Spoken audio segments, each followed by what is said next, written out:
전국에 규제 자유 특구 7곳이 선정됐습니다. 특구로 선정된 지역은 앞으로 규제 제약 없이 신기술 개발과 새로운 사업 진출 기회를 갖게 됩니다. 참 좋은 경제연구소의 이인철 소장과 함께 자세한 얘기를 나눠보겠습니다. 소장님 어서 오십시오. 예. 자, 기대되는 경제 효과가 어느 정도 됩니까? 특구자가 들어가긴 들어갔는데. 그렇습니다. 이게 명칭을 보게 되면 규제 자유 특구라는 말을 쓰고 있어요. 예.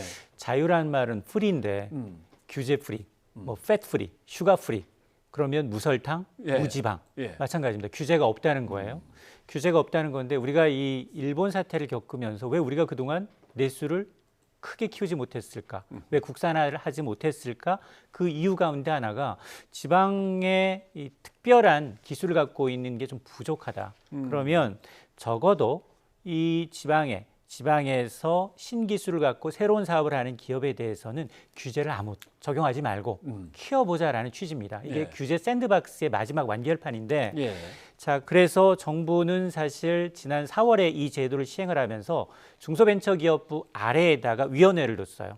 그리고 지자체별로 어떤 사업을 할 건지에 대해서 신청을 받았습니다. 총 34개 프로젝트가 신청을 했어요. 예. 그리고는 8개가 심사 대상에 올라서 오늘 최종 결과 발표가 나왔는데 1개를 제외하고 울산이 수소 사업을 좀 해보겠습니다. 이것만 지금 승인을 안 해주고 네. 7곳이 선정이 됐는데 그 선정된 곳과 기술을 좀 보게 되면 강원도의 경우에는 원격 의료 부분을 예. 그리고 부산의 경우에는 블록체인 기술을 블록체인이. 그리고 예. 세종시의 경우에는 자율주행 사업을 한번 해보겠습니다라는 겁니다. 자, 근데 원격 의료 그리고 블록체인, 자율주행 굉장히 해야 될 미래 먹거리인 건 분명한데 예. 우리가 정말 이게 이해 집단의 어떤 이제 당사자들과 첨예하게 대립해서 한 발짝도 앞으로 못 나갔다는 겁니다. 그렇죠. 적어도 이들 지역 지금 7개 지역의 공통점이 뭐냐? 적어도 여의도 지역의 2배 정도의 이 크기니까 예. 여기서만큼은 규제 없이 한번 사업을 해봐라. 테스트 베드를 한번 해보고 난 다음 예. 잘 되면 이제 확대하겠다라는 취지입니다. 아, 그렇군요. 그러면 그동안에는 경제자유구역이라는 게 있었는데 이거하고는 차이가 어떻게 됩니까? 일단 공통점은 경제자유구역도 마찬가지로 규제를 완화해서 문턱을 낮춰서 그리고 정부가 여러 가지 혜택, 세제 지원을 하겠습니다라는 건 공통점입니다. 그러나 경제자유구역은 꽤 오래됐어요. 2003년 참여정부 시절 시작이 됐습니다. 예. 그리고 투자 대상이 국내 기업이 아니에요. 아, 해외의 기술과 자본을 그렇지. 들여오자라는 취지였습니다. 그래서 이 해외 자본과 이 기술 유치가 되면 그 지역을 경제 자유구로 지정을 해서 각종 세제 혜택과 행정적 인센티브를 제공해 왔던 겁니다. 예. 그래서 지금 뭐 경제 자유구역 딱 눈에 기억에 떠오르는 거 있으세요?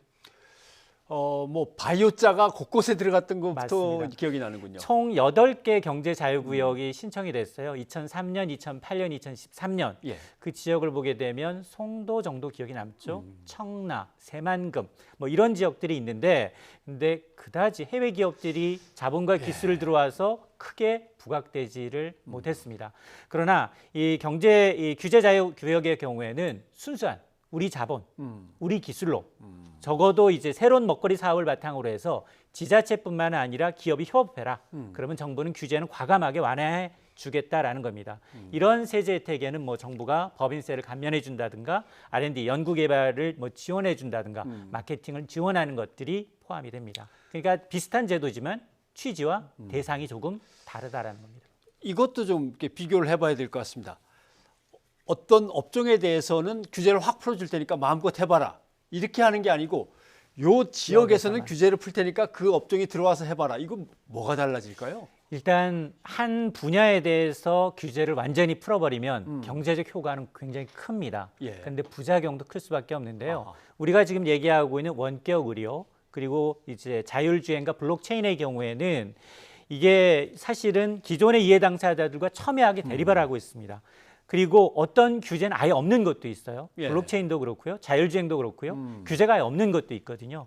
그러다 보니까 이걸 전국적으로 풀 경우에는 기존 사업과의 충돌, 이해 당사자와의 어떤 사회적 혼란이 더 가중될 수가 있습니다. 그러다 보니까 이 테스트베드, 오히려 특화된 지역에 대해서 한정돼서 이들 산업을 좀 키워보겠다라는 취지입니다. 예. 그래서 이 사실 지금 지역 균형 발전 차원에서 수도권은 다 제외가 됐어요. 예. 수도권은 다 제외가 돼서 수도권은 상대적으로 일자리도 좀 넘치고 그러니 이 뭐 최근에 뭐 자동차, 조선업 워낙 어려우니까 지역 경기도 살리고 그리고 대신에 이제 지자체와 새로운 먹거리를 공동으로 선점을 하게 되면 이 정부가 관련 규제를 완화해서 지역 경제 발전을 유도하겠다라는 취지입니다.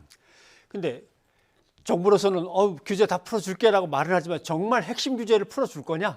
이제 이게 관건인 것 같은데 풀어줄까요? 일단은 취지는 굉장히 좋습니다. 네. 왜냐하면 뭐 자율주행이든 원격 의료든 해야 될 사업인 건 맞거든요. 큰 로드맵에서 그런 측면에서 신기술이 상용화될 수 있는 아주 좋은 기회인 건 맞습니다. 그러나 지적하셨던 것처럼 실효성입니다. 네.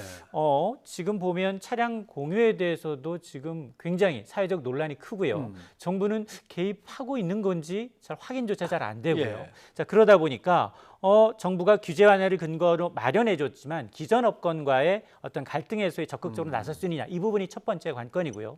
두 번째는 잔치상은 버려놨는데 기업이 들어가야 하잖아요. 예. 기업이 들어가려고 하는데 이들 산업이라는 건 융합이에요.